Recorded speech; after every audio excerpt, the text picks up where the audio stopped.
On our monthly author call-in program, In Depth, journalist Naomi Klein discussed a range of topics, including consumerism, free market capitalism, and climate change. Here she talks about environmental activist Greta Thunberg. I think that there are many voices as well as Greta's who should be resonating and who have been trying to get the world's attention for a very long time. You know, I've been going to UN climate summits for about a decade now, and there have been incredibly powerful moral voices coming from the Marshall Islands. There was an incredible speech made at the United Nations in 2014 by a woman from the Marshall Islands, a young woman named Kathy Jettner-Kujener, who wrote a poem to her 9-month-old baby, and she read it to the assembled country representatives, and it was an incredible speech that should have gone as viral as any of Greta's speeches.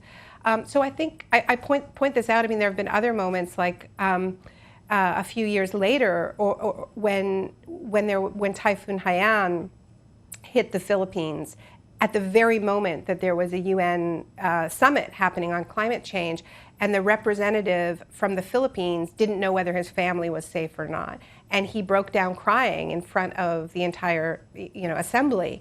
That should have gone as viral as any of Greta's speeches. So, to be perfectly honest with you, I think there is an issue around the fact that she is a white girl from Sweden who and that's part of why her voice breaks through when other voices who are really on the front lines of this crisis, who are living it, and for whom it feels absolutely existential, as it does to Greta, have been ignored.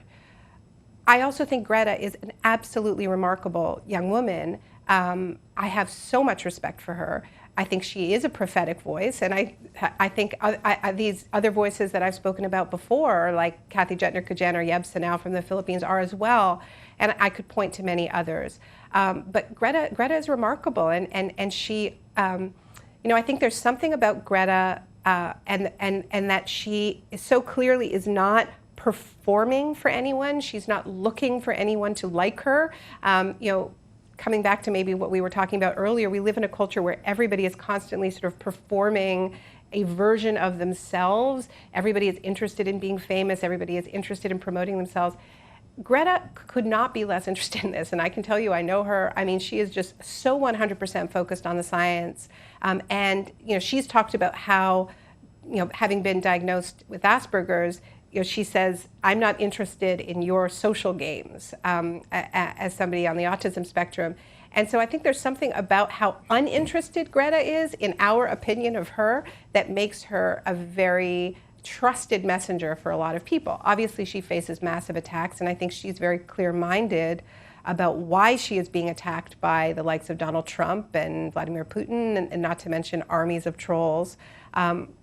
It's because she's part of building a global movement that is growing with exponential speed. There were 7 million people who participated in the world climate strikes over an 8-day period. That's unprecedented in the history of the planet. So Greta is part of an amazing movement, and she would be the first person to say it's not about me. It's about a movement of young people that's coming together.